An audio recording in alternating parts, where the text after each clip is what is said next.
পবিত্র কোরআনে যতগুলো কথা আছে তার মধ্যে একটা কথা আমার খুব বেশি পছন্দের, সেটা হচ্ছে ওয়ামা তাওফিকি ইল্লা বিল্লাহ। মানে আপনার সমস্ত সফলতা শুধুমাত্র আল্লাহর পক্ষ থেকেই আসে।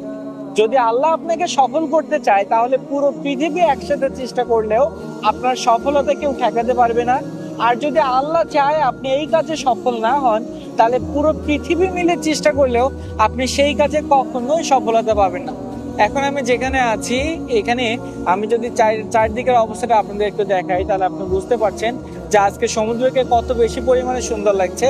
এখন যেটা দেখছেন এটা প্রশান্ত মহাসাগরের একটা অংশ। আমরা এই প্রশান্ত মহাসাগর পাড়ি দিয়ে যাব আটলান্টিক মহাসাগরে। যারা আমার ভিডিও নিয়মিত দেখেন তারা তো জানেন আমি এই জাহাজ নিয়ে সব সময় প্রশান্ত মহাসাগর আর আটলান্টিক মহাসাগরের বুকে বেশি থাকি। তো এই যে সমুদ্রের মাঝে যখন এই জিনিসটা বা সাগরের থেকে এই জিনিসটা দেখি, রিয়ালাইজ করি, তখন এই যে পবিত্র কোরআনের কিছু কিছু কথা আমার বারবার মনে হয়। তার কারণ এই জায়গাটাই এইরকম যে এখানে থেকে আপনি আল্লাহ ছাড়া আর কোনো কিছুর উপর ভরসা করতে পারবেন না। সবাই অনেক ভালো থাকবেন, আমার জন্য দোয়া করবেন। এতক্ষণ সাথে ছিলাম আমি হৃদয়। চাইলে ফেসবুক, ইউটিউব, টিকটক, ইনস্টাগ্রামে হৃদয়টা সেলর লিখে সার্চ করতে পারেন। আমার সমস্ত ভিডিও আপনি পেয়ে যাবেন। ধন্যবাদ সবাইকে। আসসালামু আলাইকুম।